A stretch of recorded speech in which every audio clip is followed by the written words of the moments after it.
Hi, this is Patrick Lamb. Welcome to Off the Record. Since his debut release of Crazy Life in 1973, Gino Vannelli has remained one of the most distinctive voices in the world. Vannelli's evolving music has kept his fan base growing for over 40 years. From rock, jazz, soul, and even classical, he has left no musical stone unturned. With an amazing 19 albums under his belt, most of them hitting the Billboard charts, his recent PBS special, Live in LA, hit #1 on Amazon. Adding to the 20 million records he has already sold worldwide, Vannelli is now releasing the 20th record, a brand new collection of recently written songs on his acoustic guitar. Whether performing piano, voice, concerts in theaters, singing before symphony orchestras and concert halls, big bands, or pop ensembles for his fans, Vannelli remains impassioned and true to his art as ever. His standing as a powerful and innovative live performer, his genius musical skills as a composer, poet, producer, arranger, and band leader keep his career rising in greater heights. My guest is a living legend, known for his platinum hits like I Just Want to Stop, Black Cars, Wild Horses, Living Inside Myself. Winner of several Juno Awards and Grammy nominations, he has toured the world many times over. You can see him in the next few weeks on the Rock and Romance cruise coming up, which is now sold out. International dates in Montreal, Toronto, Blue Note, Hawaii, and the list goes on and on. A good friend of mine, and truly, in my opinion, one of the greatest ever. Please welcome my friend and guest today, Gino Vannelli.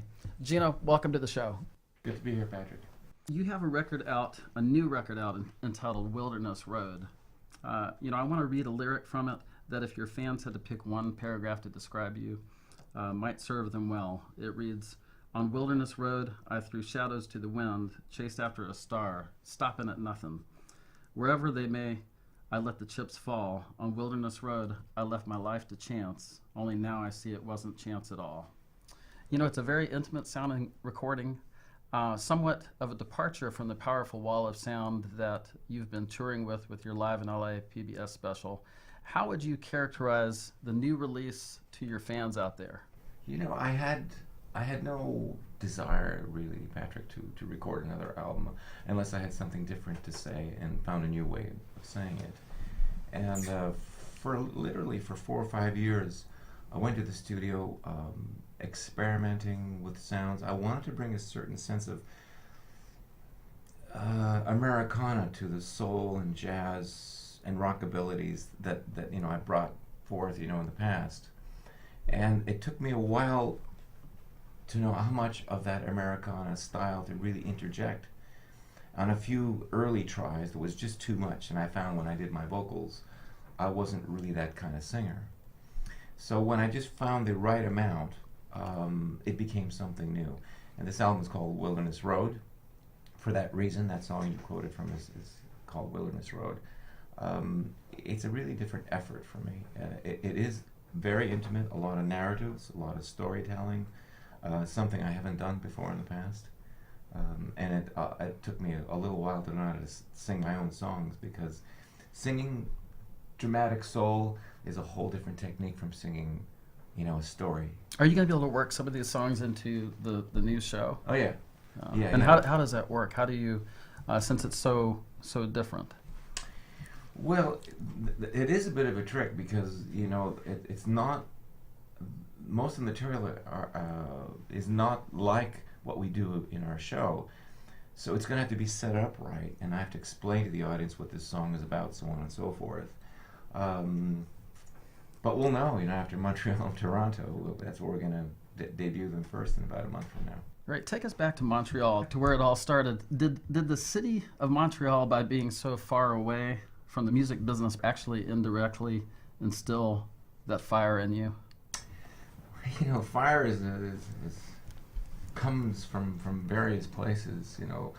Some of the fire came from the fact that I was very unhappy at home, and I needed to leave home. And I think, like a lot of kids, in the late 60s, early 70s, we just couldn't wait to, spread our wings and get out there. But you had a great family support. I did, but still, I needed to get away. I wanted to be my own person, my own. And how did you know? When did you know that I got to get out of here? I knew since I was 11 or 12 years old, and I was playing as a relief drummer in the Casaloma Club in Montreal. That music was going to be my life. And then I had various groups when I was 13, 14, 15, played in a group called the Soulmates when I was 16. Had a record deal when I was 17, right out of high school. Then I went to McGill for a little bit. That didn't really work out because it just, it's not that it was too slow, it was just, it felt redundant to me, and that I was on a different trajectory. So I moved to New York for a year and a half. And was there a moment though that you remember in Montreal where you're like, that's it, I've got to leave?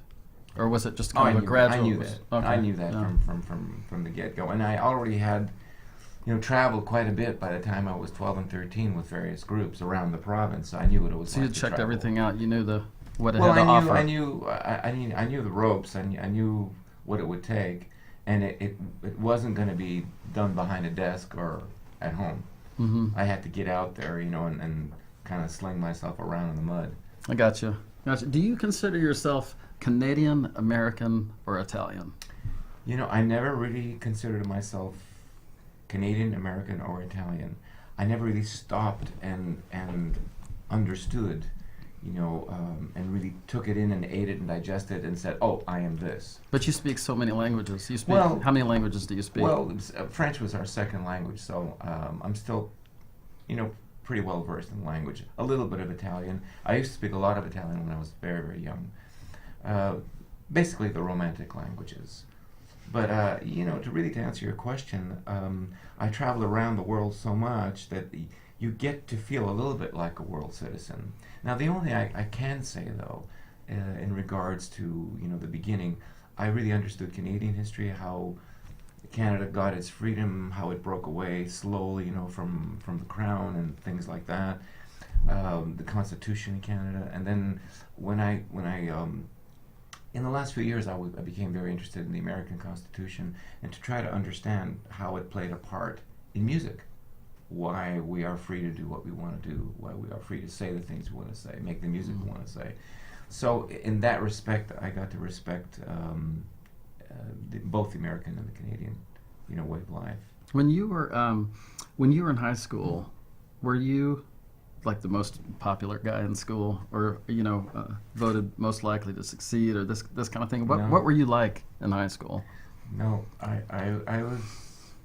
People would have probably mistook me for a troubled soul, because I just didn't want to be there. I wanted to make music. I was playing the drums, practicing the drums day in, day out when I was 12, 13, 14. I was also taking piano lessons and guitar lessons. I was learning to play all the rhythm section instruments. And so my heart and my head was constantly on music. I wanted to be, in a sense, part musicologist, so I listened to the radio, all the records, all the jazz records, all the big band records, the Latin records, the opera records, everything I could, lay my ears on. So unfortunately, my heart and soul really were always, with music, and I just got by scholastically. Okay, so you, when you come to America, A&M Records, that's where it all started with Herb Alpert and you rushing the gates, as it were. For those of us who don't know Herb Alpert as anything other than a music mogul that he is, what kind of man or personality was he to you at that time, and how did he help you? Herb was and is a unique person. He, yes, he was a tremendously influential music mogul in the sense that he was the A of A&M Records, which was the biggest independent label of the time. And they had a lot of great groups, including Joe Cocker, Cat Stevens, the Carpenters, Sergio Mendes, Quincy Jones, the list went on. The largest people in show business. Really, yeah. Even George Harrison made a deal with them. So, the first time, upon meeting Herb the first time, I knew he was a different guy, and he wanted to work with me personally. He was a musician, and yet he was in control of a very large record company. Did he guide you, or did he kind of just let you do your own thing? As a producer, he was more of a guy who was just sort of patting you this way and that way, and reminding you of a few things. A suggestion here, a reminder there. Sometimes even just a nudge, was enough, because he understood that I was really listening to him. But he was not a demanding guy, never a demanding guy. And by the time I got to the Powerful People album, the second album, I really had these ideas to create orchestration with synthesizers and things like that, and that was not his bag. He didn't like it? No, he didn't like it. Did he just like say, forget it, Gino, don't do that? No, see, that's where Herb is unique. He said, it's your vision. He said, I'll give you a chance to do it, but he says, I'll executive produce, but I won't do the day-to-day, because he says, you seem to be onto it. He says, so go ahead. So in that sense, you know, I really appreciated his involvement with me. So what would you say to aspiring musicians now that look up to you and are trying to make it in this crazy changing music business, and with what you now know about the industry, what would you say to them? Well, there's a lot to say. First of all, you know, it ain't going to be done without hard work, and that means the work with yourself, the practice, the hours. I mean, there's a lot of practicing, a lot of inner research. That's one thing. The second thing is listen to the best. Always listen and listen. I mean, listen to the best musicians, and don't only listen to the musicians of your time. I didn't only listen to the musicians of my time. I was a real aficionado of Cole Porter, of yes, Burt Bacharach and Jimmy Webb and Lennon McCartney and David Gates and all those good writers of the time, Carole King. But I also went back to, you know, Sammy Cahn and Gershwin and Jerome Kern and Rodgers and Hammerstein. Tried to understand them. So work with the greats only is just to continue. Well, if you don't work with them, at least listen to them and try to dissect them and try to understand how they got to where they're going to. And that's one thing. And second of all is see your career as a long-term thing. You know, yes, I mean, have the urgency to try to get it done as soon as possible. But you know, if you as a young man at 21 or 22 years old, I did see my career way into my 50s and 60s and possibly 70s, because I knew it would take me that long to get really that good. It's a long throw. It's really not a lot of people, a lot of kids these days are looking for the short throw. They want that immediate hit, and then once they get it, they don't know what to do. I admire my audience that I played before, and I don't take them for granted. And I know that they, in a sense, trust me, you know, to be really diligent and to look for something that's different and excellent and all those things that kind of made me who I am. And to really follow up on that trust is really, really important. So that's another thing I would tell aspiring young musicians, is to earn your audience's trust. You know, you've pushed yourself over the years to explore different genres, you know, and your different records reflect that. You've talked about reaching a turning point in your life where you had to make a choice between commercial success or authenticity. Was there a day that you can remember when you said, you know, I'm not doing this, I'm doing that, and took that first step out on the proverbial wilderness road? You know, it happens all the time. I mean, it happened even at the age 22, 23, when I handed in an album called Storm at Sunup to A&M Records. Herb didn't like it at the time, and Jerry Moss, the other part of A&M, the M of A&M, he wasn't really wild about it too. And but I knew it was a good album. You believed in it. I believed in it. I thought it was my best work to date. I had only done 2 albums since then, but I thought it was my best record. And I said, I'm going to go out and tour, and I'm going to promote the album. Please put it out. And they really admired my passion, so they put it out. And a year later, when I was recording just at the Gemini in England with Jeff Emmerich, the engineer who did all the Beatles stuff, I remember Jerry Moss came to me and said, you were right, you know, we were wrong. The album is just about to go gold. And it didn't have a single or anything like that on it. So it's not that I had supervision or anything like that, but I just had an inkling. I just had an instinct that was the right thing. You believed in it, and they believed in you. Well, they got to respect me a little bit more after you sold your first 500,000. Yeah, of course. But you know, sometimes you have to take a shot, you know, on yourself. And I believe that was really my best record to date, and it's still a good record. I still play some songs from it, and people still do like many things on the record.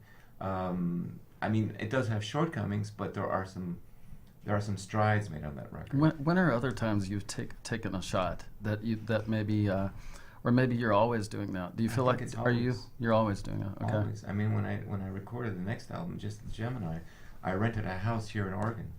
That's when I met my wife, and we were out in Boring, Oregon, and I rented a C7 Yamaha, and for 3 weeks just hammered away, 24 hours a day, and came up with an album that had one side was called the War Suite, and then the record company still wasn't crazy about it, but they put it out, and that ended up selling the most records that I sold to that date. And so, I mean, it was always the next one was the thing I did with the Royal Philharmonic at Pauper in Paradise. They weren't so crazy about it. They're like, what are you doing, Gino? Exactly. But I felt that I had so this is it. a familiar, Yes. familiar, what are you doing, Gino? And then That's then another you do thing it, I would say to young people. I mean, learn, who was it? Above all else, know thyself. Was it Plato or one of those Greek philosophers? An artist must know himself or herself. And once you know yourself, you're willing to go with your instinct. And your instinct is all you have. Because without your instinct, you're lost. So success came early, for you. There was a period, and then there was a period where you were sort of MIA. I think it was like 78 to 90. I didn't tour for 11, 12 years. Well, I still made some records, and I made the Black Cars record, and that was a very big single for me worldwide, along with Hurts to Be in Love. And then I recorded Wild Horses in 86, 87. And that was also a big worldwide single for me, not as much in the United States. So in the 80s, I recorded records that did well for me worldwide, not as much in this country. But I didn't tour because I was going through a growth period that I was long time coming. I had been sort of on the trajectory of the music business since I was 12 years old. And by the time I got to 29, 30, I hit a brick wall. I got into some legal trouble with Arista Records at the time, and I was blacklisted and couldn't record for a long time.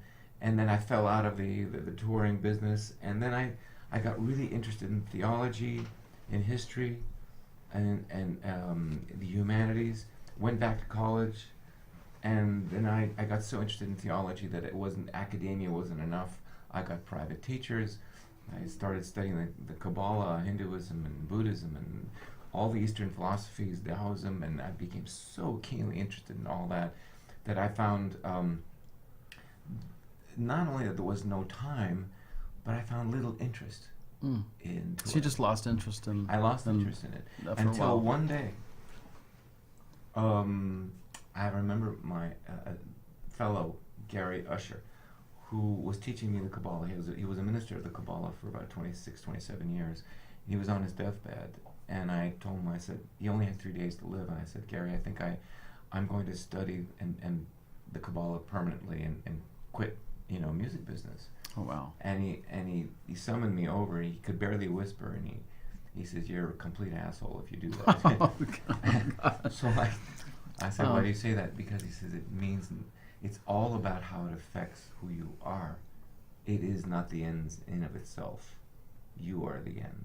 And that was just a moment of enlightenment for me, in a sense, that it was helping me to be who I was, that I didn't have to be it. And so I thought about it for a year, and then that's when we moved up to the Northwest. I built a studio, and I said, I'm going to record the kind of music I want to record. And I was just totally newly inspired. That's when we met. Yeah, Yonder Tree. In Yonder Tree. Yonder Tree. And from that moment on, I had no doubt as to what I wanted to record. And not that I was completely fearless, but I was more or less fearless. That I was adamant. When I suddenly had an idea, I said, this is the direction I want to go. I had no doubt. I just would go. And lo and behold, the doors would open up. There's this river that runs through what you're talking about, which is, commercialism versus authenticity. Do you think that they're mutually exclusive? Sometimes they meet, and sometimes they cross paths. Sometimes they separate. They do two figure eights like this. They snake into. And you kind of have to find where the two circles interconnect. Don't try. I don't try to find that because to find that would be actually to be antithetical. It would be antithetical to my instincts. I leave it to my instincts. The more you chase the commercial thing, by the time you get there and record those songs that you thought would be commercial, It's already changed. it's already changed. Exactly. It's already changed. So that's what I'm trying to say. Your instinct, provided you keep yourself well informed. But aren't you changing too all Yes, the time? you listen So it's to- kind of like boxing underwater. Well, a you little bit. listen to music, you listen to new music, you listen to old music. You keep in touch, so you keep your instincts kind of on fire. Okay, Your instincts, could age too, but you keep your instincts current. gotcha. And if your instincts are current, then you depend on them. And with this new record, my instincts were to mix Americana with soul, with R&B, with a little bit of jazz, slight classical. But how much of those influences, what would determine it would be my voice. By the time I would sing the songs, I knew right away I have too much of this or too much of that. So I was depending upon my instinctual vocal quality to set the path. And also my wife and my son saying, that sounds terrible, or forget that. So talk about your family. Your brothers have been such a huge part of your career. The idea of the Italian family as in general is legendary. Yeah, well, we're anything but that, though. Talk to us about Well, that. I mean, it's Can you share? yeah. Look, families are families. There's love, and there's loggerheads. Every family has that. Just because we're an Italian family doesn't mean that we're in love with everything everyone does all the time. I mean, that's just the way it is. But I do have great relationships with all my family, my brothers. But you have to know where the boundaries are, because we're individual people. I've been reading some of your lyrics anew the last few days. People I belong to. Reading one of the verses that struck me. It goes like this: "Oh, my brother, when he was a schoolboy, he gave up all his dreams to take on mine. Oh, my brother, now I have me one other. The things we've said, the things we've done, stay in my heart since I was young." Is that about Ross? Ross was a 13 or 14-year-old bass player in my band. And Joe was my older brother keyboardist. So we were really intertwined. Is this a love song for your family? Well, of course it is. I mean, people I belong to it really is one way of saying those people will always be in your heart. How did your family support you, like very early on? Do you think that was a pivotal thing, or do you think you were just, ready to rock and roll, like since you came out of my out of mother the womb? didn't want me to move to New York, and my father said, "Let him go." That was about it. Moving forward, when you became, a pop legend, you really started to make it, and you became incredibly famous. How did you deal with all the praise? Fame is like being in the eye of a hurricane. All this stuff is happening around you, and it's awfully quiet where you are. It's interesting because you're observing all these things going on, but it's awfully quiet. You're in these crowds of people, and everyone's saying this and saying that, but It's like a movie. You still go off to your room at night, and your bed is there, and you're lonely, and you go to bed, and you're all alone. I mean, I think it's learning how to deal with the juxtaposition of the chatter and the silence. Most of us have maybe a little bit of chatter and some silence, or a lot of silence and a little bit of chatter. When you suddenly become famous, there's a lot of chatter, a lot of flashpots going on, and it makes the moments of silence seem even more silent. What's your rudder through all the ups and downs of this crazy business? There's a few lines in the book of the Tao, which is an old Chinese book written by Lao Tzu 2,500 years ago. Basically, all paraphrasing, your roots, the top branches, as high as they go, they can only be supported by deep roots. And so, for me, I do as much inner work as I do outer work. And the inner work is always, the yoga, the meditation, the silent moments where you're just by yourself, you're thinking, the contemplation. And I'm not above prayer or anything like that, although, my kind of prayer may not be someone else's kind of prayer. But you find a way to commune with that empty space inside of you. And I'll give you an example. Before I got that record deal, which was really a pivotal point in my life with A&M Records, we had run out of money my brother and I, we had been in Los Angeles for 4 months. That's gotta suck. We had $5 left. So Joe said, It's we need to leave. Yeah. I said, I'm not leaving Los Angeles without a record deal. He said, well, he says, you're going to have to panhandle. We're out of money. So I didn't know what to do. The next day we had a flight booked out, and I was doing everything in my mind to avoid it. So I woke up that morning, 5 o'clock in the morning, started walking along Sunset Boulevard, and I stopped into a church. And I sat down in this church. It was, amazingly, the doors were open, and it was totally empty. And I sat down in a pew, and I fell asleep. It was so early in the morning, I was still tired. I woke up 4 hours later, knowing exactly what to do. And that's when I ran back to the room, grabbed my guitar, waited outside the gates of A&M, and when I saw Herb Alpert, I said, this is it. I just dropped my guitar and I ran through the gates, chased by the guard and all that kind of stuff. And that's when I met Herb. And that's when Herb gave me a pass to come 30 minutes later, play all those songs, People Gotta Move, all those songs that were on albums later. And Herb said, okay, let's record. That's the kind of spirituality I'm talking about, where you have this time where you need to be absolutely silent and listen to your heart and say, what do I want to do? Where do I want to go? And what am I not seeing? That's a very, very big question.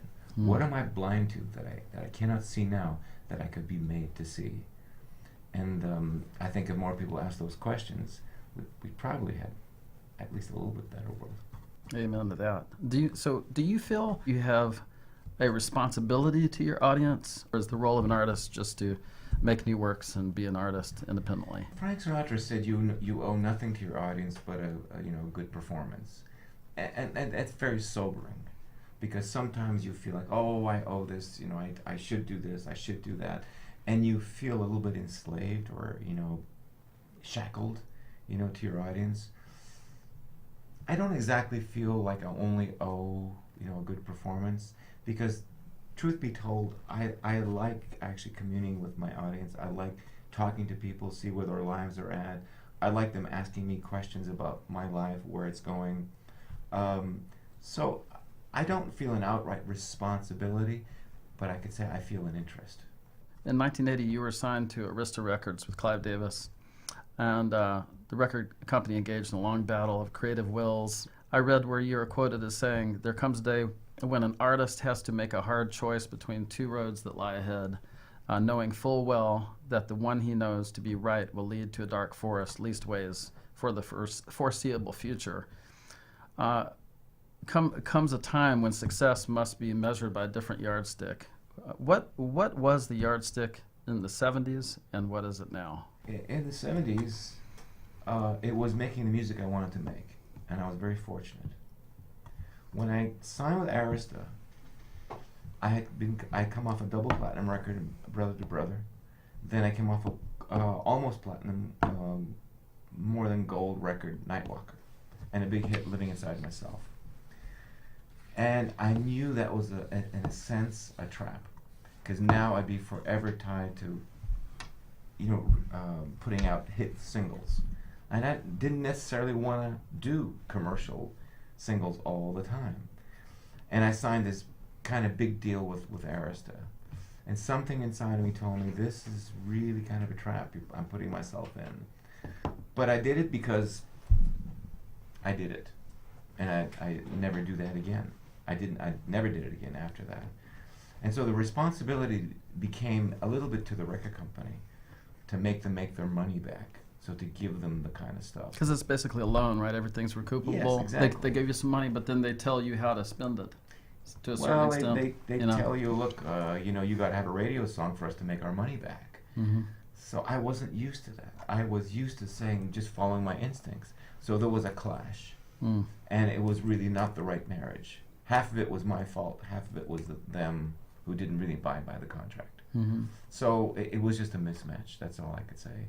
But it got ugly, and it got personal, which it shouldn't have gotten personal, because I was totally willing to walk away and let bygones be bygones and all that. But it became personal, and I learned my lesson. So what's the yardstick now? The yardstick I measure is, how do I feel when I wake up in the morning?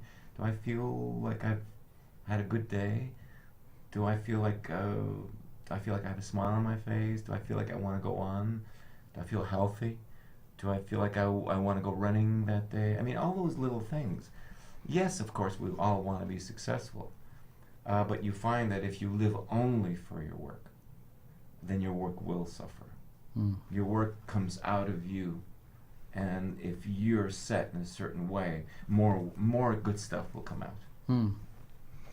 Can you talk about that you've had many bands over the years, some of the world's best musicians on the planet Earth have worked with you. Can you talk a little bit about the Portland band? How does the Portland band fit into this arc, and what makes the Portland band unique?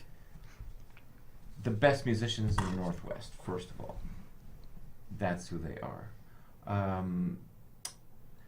Very, very authentic people. Everyone's got their own character, their own thing, idiosyncrasies, and that's to be expected. But everybody adheres and everybody admires the project. Everybody's there for rehearsals. Everybody's on time. They get to the stage. We go through sound check. Everybody's got their parts down. And that to me means a lot, or else I wouldn't do it. I mean, I had a Montreal band for a long time. I had an LA band for a long time. I was very fortunate to find a band in my own backyard that loves to tour and that is of such high quality. Live in LA was recorded live on stage at the Saban Theater on November 8th, 2013, which represents the Vannelli family's first performance in Los Angeles in more than 15 years.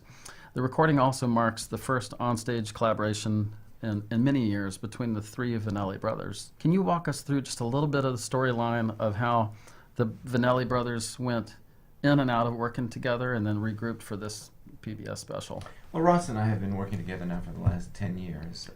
We produced together in the past. We played in the same bands together in the past.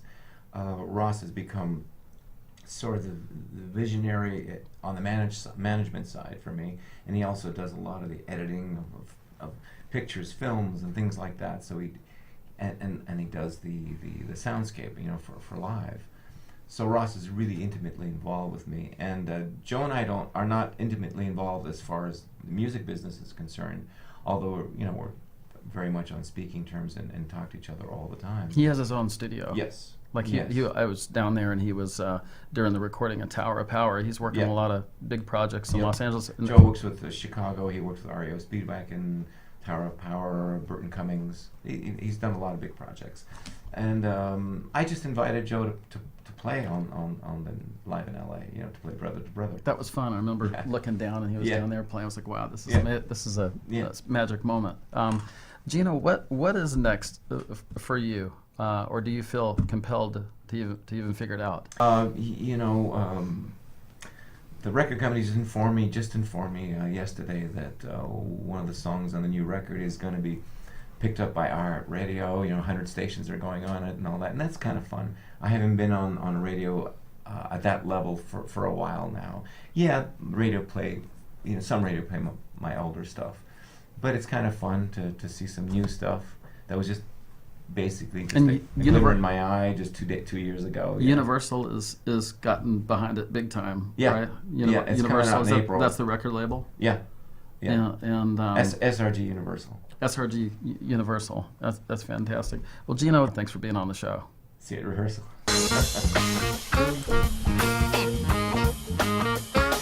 Hi, I'm Patrick Lamb. Thanks so much for watching Off the Record.